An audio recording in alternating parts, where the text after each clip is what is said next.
if you are becoming a vegetarian strictly for the purposes of reversing type 2 diabetes, again, that is not going to work. If anything, it's probably going to make your issue even worse, because now you're going off into a arena that takes a whole lot more strategy and expertise.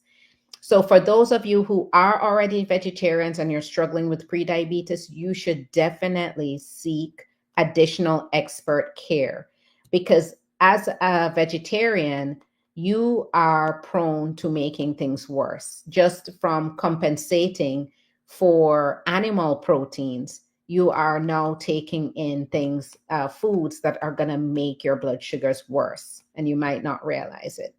So don't become a vegetarian strictly for the purpose of reversing type 2 diabetes. That's not going to work.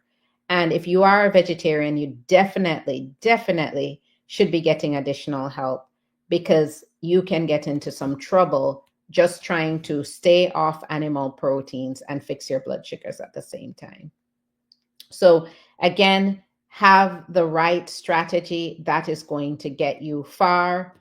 If you are going for the wrong strategy, that is going to lead to even further delay, and that hemoglobin A1C will go up.